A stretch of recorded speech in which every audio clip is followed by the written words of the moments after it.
Amperge Convida, com Heloísa Carpena. O Amperge Convida continua aqui no 26º Congresso Nacional do Ministério Público, promovido pela CONAMP, Associação Nacional dos Membros do Ministério Público, e aqui numa parceria com a Amperge, gravando o nosso podcast. Eu hoje tenho o prazer de receber no nosso estúdio a promotora de justiça Simone Sibilio, que é promotora de justiça lá no estado do Rio de Janeiro, promotora do Tribunal do Júri da capital e é coordenadora do Centro de Apoio Operacional das Promotorias Criminais.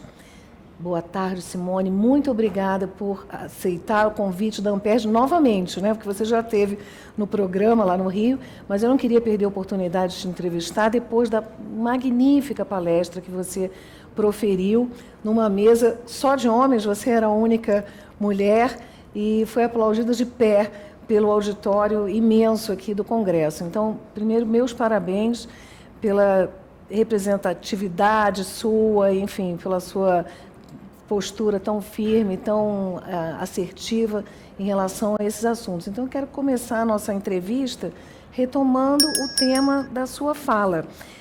Você tem uma experiência vasta, né, na questão da letalidade das associações criminosas, das organizações criminosas, né, lá na sua atuação no Tribunal do Júri, e você destacou a importância do Ministério Público e do sistema de justiça, de uma maneira geral, se preparar, não é, em termos tecnológicos, em termos de sofisticação das investigações, para dar conta dessa nova realidade. Então, eu queria te pedir para falar sobre isso. Obrigada, Heloísa, obrigada pelo convite, você sempre sendo generosa aí comigo, já é a segunda vez que eu venho.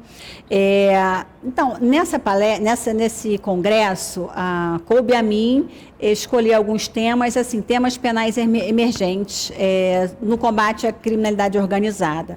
E eu confesso que quando eu vim para cá, eu tinha preparado uma outra coisa para falar. Só que, em razão do formato, né, da roda de conversas e os que me antecederam e o meu PGJ, né, aquela brilhante palestra que ele deu, eu acabei tendo que adaptar porque, primeiro que não foi fácil falar no painel em que o meu PGJ estava. Então, é uma maldade. Pois é. Então, assim, eu tive que ter coragem, né? Como eu acho que ele esperava isso de mim, então eu tive coragem e aceitei, como eu falei lá na palestra, né? Mas, então, nesse contexto, eu abordei 3 eixos, né? O primeiro eixo é como investigar num cenário em que prepondera as atividades de organização criminosa.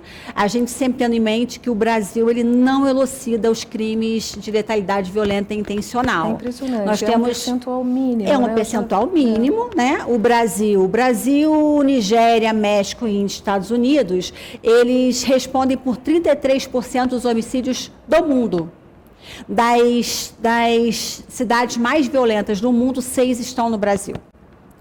O índice de elucidação é baixíssimo, não há uma simetria entre número de homicídios e elucidação, o que aumenta a nossa responsabilidade. E o contexto do Brasil hoje crimes envolvendo organização criminosas, nós temos uma carência de provas.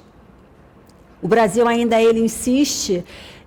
O Brasil e os atores do sistema de justiça insistem em acreditar que os crimes de homicídio se elucidam através de prova testemunhal. Então, é preciso a gente romper essa barreira, porque as organizações criminosas, elas intimidam, elas, além de desaparecer com os corpos, intimidam as vítimas indiretas, elas desfazem provas. Então, me parece que a gente só vai evoluir se a gente investir em provas técnicas. Bom, se é assim, e é assim, a gente precisa fazer uma opção de qual país que a gente quer.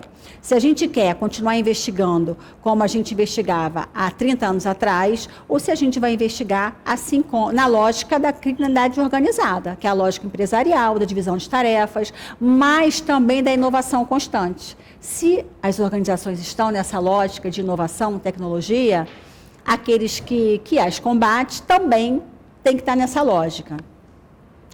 O cenário hoje desde a investigação do caso Marielle, em que a gente adotou lá investigações e protocolos inéditos, em relação a um dos protocolos, ainda pende julgamento no STF. E é por isso que eu trouxe o tema aqui. As coisas ainda não se resolveram, né? É possível nós utilizarmos todas as ferramentas que a tecnologia nos possibilita? É possível, a lei permite, só que a gente precisa ter uma interpretação com os pés fincados na realidade. Pois é, nessa toada eu ia te perguntar, é alguma coisa que tem os dois lados. Primeiro, do Ministério Público estar capacitado a produzir essa prova, e o outro lado é o próprio judiciário aceitá-las, não é? Considerar que elas são suficientes para demonstrar, para suportar a acusação do Ministério Público. Você acha que o judiciário do Rio de Janeiro, que é o que você conhece, enfim, os tribunais superiores estão nesse nível de compreensão ou ainda não? Eu acho que a gente ainda não está no nível de compreensão a ponto de perceber que somente assim a gente consegue combater, eu não vou nem dizer de igual para igual, porque o Estado ele está sempre a um passo atrás dos criminosos, porque a gente tem uma régua ética que eles não têm, claro, né?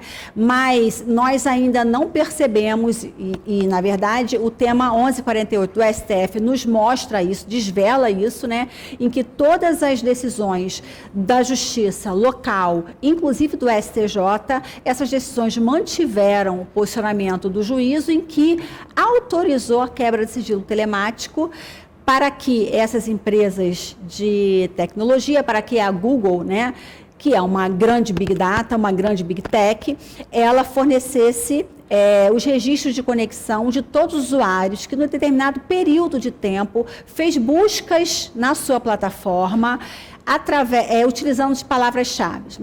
O que pedíamos eram dados anonimizados, dados não informacionais. Não se trata de dados sensíveis. Inclusive, nós nem saberíamos quais os usuários, a partir de outros filtros investigativos. Não haveria quebra de privacidade. Isso. Quanto a isso, estaria... Sim, não haveria de forma nenhuma quebra nem de privacidade, nem de intimidade, nem devido processo legal, simplesmente porque nós temos o Marco Civil da Internet que permite isso, o artigo 22.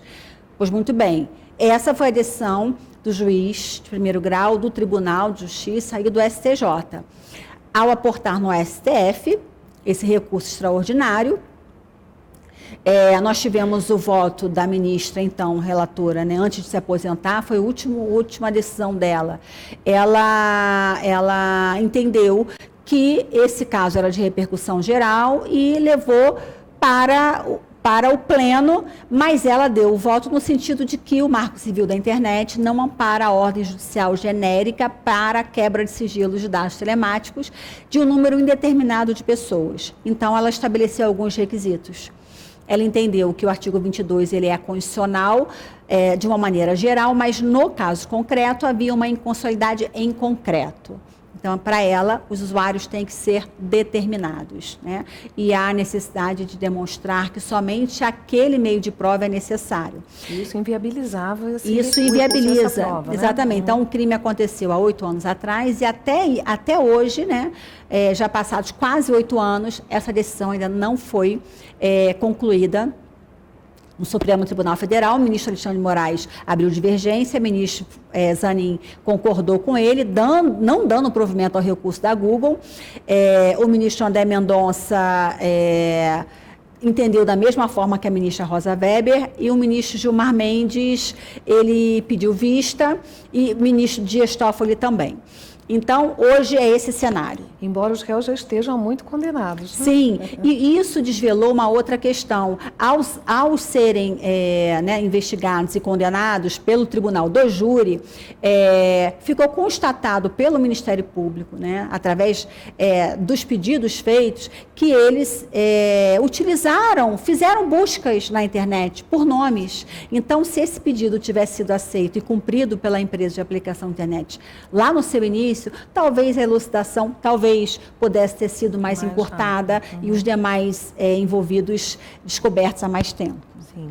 Ainda falando dos instrumentos, né, à disposição do Ministério Público para exercer esse mistério tão espinhoso, né, Simone? Eu admiro tanto a sua coragem, porque é preciso muita coragem e determinação para enfrentar, não só pela ameaça, né, o risco pessoal, mas por uma sensação de estar enxugando gelo. Você sente isso? Essa questão de enxugar gelo, quando eu era, assim que eu entrei em 1991 no serviço público, na Polícia Militar, era o que se dizia, né? Assim, não, a polícia enxuga gelo. De certa forma, não deixa de ser, mas se não enxugar o gelo, né? A fábrica ela fica inundada, né? Então, assim, a gente tem que continuar trabalhando na perspectiva de que o futuro que a gente quer construir, no futuro, se a gente investir nesses mecanismos, o futuro pode ser melhor. Pode ser que a gente continue a enxugar gelo, porque o crime não vai acabar.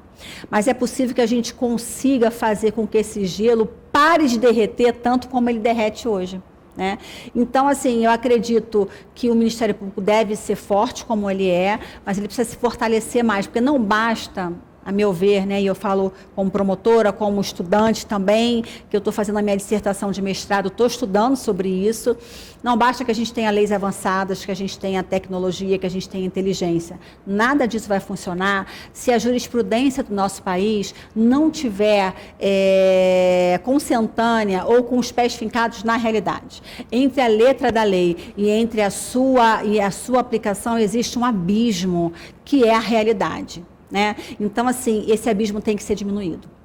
Falando de lei, um outro tema da sua fala foi o projeto de lei 3786, né, que está em tramitação no Parlamento, que traz uma série de modificações aí na legislação penal. O que você conta sobre isso? Esse projeto de lei, ele é um projeto que ele é do senador do Mato Grosso, com o relator já fez um parecer, mas ainda não apresentou na Câmara. Ele hoje está na Comissão na Comissão de Segurança Pública e Combate ao Crime Organizado. Esse projeto, ele prevê ele tipifica o crime de coação criminosa no tráfico de drogas, como, por exemplo, a atividade de matar pessoas porque delatou, como, por exemplo, matar pessoas no contexto de organização criminosa que descumpriu a ordem, matar uma pessoa que não submeteu a uma ordem do tráfico, não deixou que ele dominasse aquela localidade. Enfim, ele prevê várias coisas, esse projeto, várias condutas. Novos tipos penais. Novos tipos penais. Altera o Código Penal. Exatamente. E altera também a própria Lei 11.343, que é a Lei de Drogas.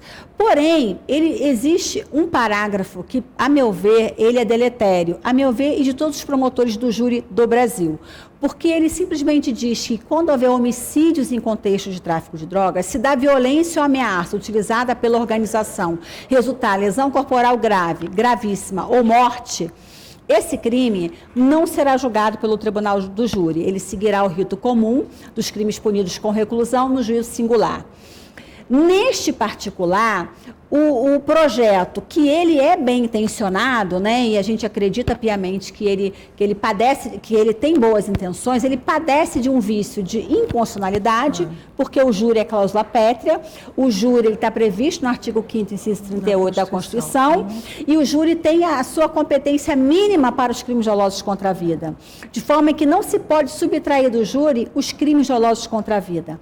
E utilizar violência ou grave ameaça nesse contexto é um crime doloso contra a vida. Né? Não é, por exemplo, a hipótese do latrocínio, em que o fim é o patrimônio. Nesse caso, é a vida. Portanto, ao retirar a competência do júri, ele incorre em inconstitucionalidade. Mas ele também padece de uma visão dissociada da realidade. Porque a justificativa do projeto é que as pessoas leigas, né, elas sentem medo de julgar, né, um traficante, né, um membro de uma organização criminosa, e que o júri ele foi feito para julgar um seu igual, e não a um membro de organização criminosa, e que por isso poderia ter uma absolvição. Só que a realidade demonstra que quem mais erra nesse aspecto não é o jurado, não é o juiz leigo. Né? Os erros judiciários no júri, eles são bem inferiores aos erros judiciários na justiça togada. Quanto ao argumento de que o júri ficaria intimidado e poderia absolver esse acusado de um crime de homicídio, ele também não é verdade, porque eu tenho 20 anos de tribunal do júri. Na minha história de tribunal do júri, eu nunca tive nenhum caso de um jurado falar que estava com medo.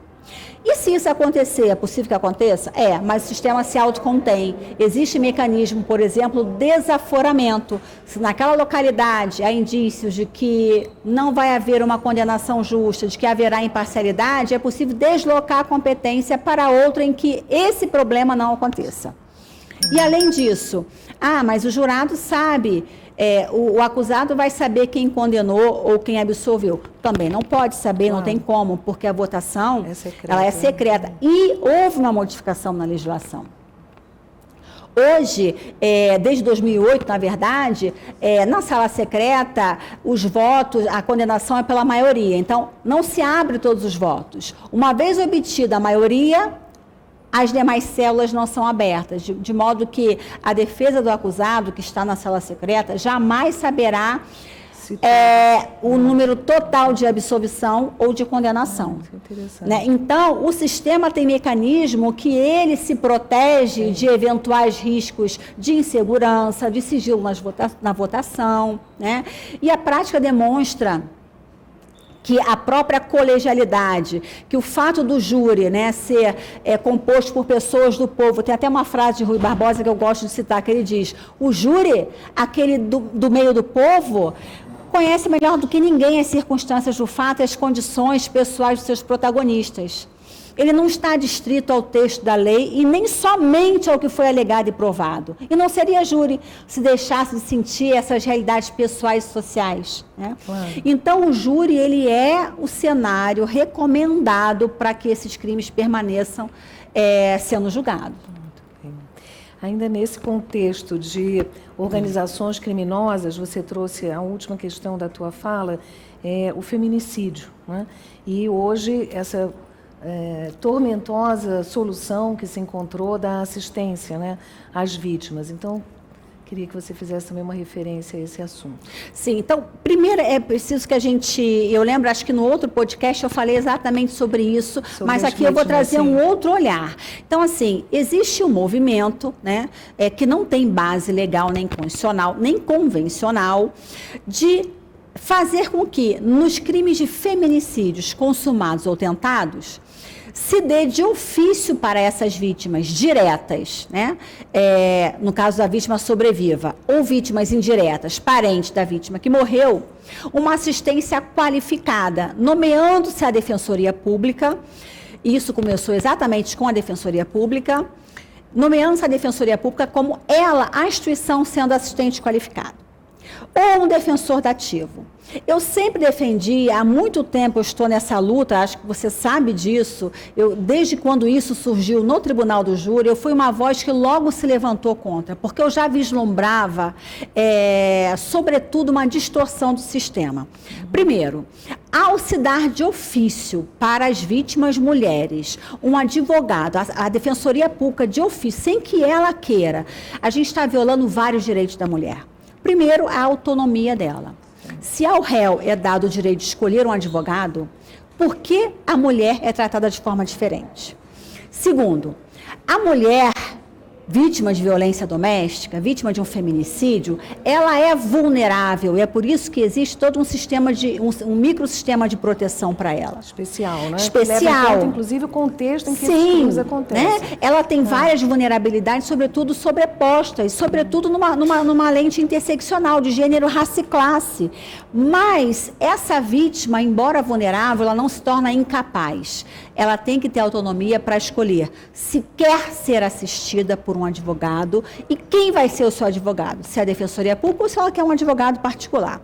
Quando se dá a Defensoria Pública automaticamente para ela, nós tratamos diferentemente uma mulher pobre de uma mulher que tem recursos, porque essa mulher vítima de feminicídio com recursos, não se vai dar um defensor para ela já vai com um advogado. Por que essa mulher, quando chega sendo vulnerável, em relação, por exemplo, à sua classe social, ela tem que receber goela abaixo um defensor público, se ela não quiser. Então, essa assistência qualificada, na minha visão, sempre violou a autonomia da mulher, sempre violou o próprio Código de Processo Penal, porque os artigos em que eles são utilizados como fundamento é da Lei Maria da Penha, que diz que em todos os processos judiciais ou civis, a mulher vítima de violência doméstica deverá estar acompanhada de um advogado. É assegurada a essa mulher, que é o artigo 28, a assistência judiciária gratuita, desde a fase policial até o processo. Eu não vejo, por exemplo, a Defensoria Pública na delegacia com a mulher. Aliás, eu acho que a gente tem que refletir, onde a mulher fica mais vulnerável? Sim. Na delegacia ou no tribunal, perante um juiz e um promotor? Mas eu não vejo essa briga da Defensoria Pública, por exemplo, para achar na delegacia. Aliás, eu nunca vi isso acontecer.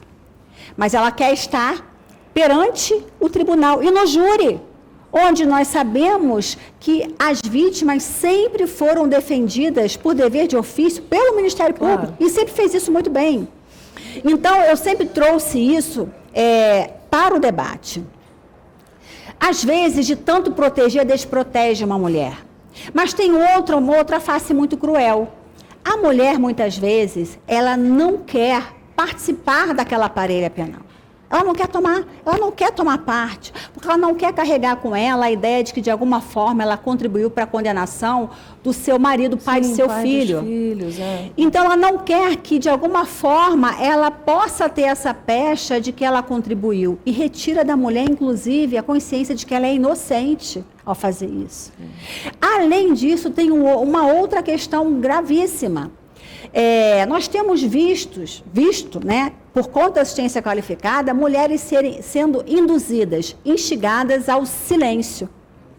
Porque muitas vezes, por opção dela, ela já se reconciliou com seu marido, reconciliou com seu pai, o filho dela pediu para ela tirar a queixa, e ela é orientada a ficar em silêncio. Só que é um consentimento que ela dá não informado, não se diz para ela que isso vai gerar absolvição. Sim. E muitas vezes ela que foi orientada pelo advogado, por defensor, a silenciar no tribunal, o que a gente está fazendo é que essa mulher, que desde sempre foi silenciada, ela continue a ser silenciada, fazendo com que o ciclo da violência doméstica ele permaneça. Então, por todos os aspectos, essa assistência qualificada é incondicional, mas até epistemologicamente falando, sob as lentes das próprias feministas, né? Existe um texto que Pode o Subalterno Falar? Ele é de uma indiana chamada Spivak, professor da Universidade de Nova York. Nesse texto, ela critica os intelectuais ocidentais com essa mania que eles têm de representar os vulneráveis, de representar os subordinados no sentido de vulneráveis, ou seja, de falar por eles, de falar por ou falar com, ao invés de criar um ambiente para que eles falem e sejam ouvidos. Então, a luta do Ministério Público é para que essas mulheres falem e não silenciem. Mas para que elas falem, nós temos que estimular e não silenciar. E hoje o que ocorre na assistência qualificada é que eles estão orientando essas mulheres a silenciar. E com isso garantir a absolvição do seu violador. Então, traz isso agora para um contexto de crime organizado. Nós não temos números que a gente possa se orgulhar de violência doméstica em contexto de organização criminosa. Isso quer dizer que os criminosos de organização criminosa não matam mulheres? Matam. Isso não quer dizer que eles não praticam violência doméstica? Praticam. Só que isso não chega ao tribunal. Agora, se a gente admitir assistência qualificada de ofício, como elas querem, nós vamos ter o crime organizado também nomeando os seus advogados, porque a lei vai exigir, segundo esse raciocínio, e aí esse advogado vai ser o próprio advogado contratado pela própria organização criminosa. Então, é preciso que a gente, é preciso ter responsabilidade para defender determinados institutos. A orientação jurídica que a Lei Maria da Penha prevê é uma orientação jurídica, uma assistência jurídica específica e humanizada. É uma orientação jurídica para, por exemplo, quando uma mulher for vítima de violência doméstica, de feminicídio, existe toda uma gama de direitos colaterais que devem ser observados. Por exemplo, no ramo empresarial, uma pensão alimentícia ou uma separação. Essa orientação jurídica a lei prevê, não com poderes acusatórios, como eles querem fazer. Querem trazer para o processo penal uma figura inexistente e que protege muito pouco, na verdade desprotege, vulnerabiliza ainda mais as mulheres. Muito bem. Simone, muito obrigada pela sua entrevista. Eu vou terminar convidando os ouvintes a acompanharem o nosso podcast. Toda terça-feira tem episódio novo. Se inscreva inscrevam no nosso canal no YouTube para não perder nenhum episódio.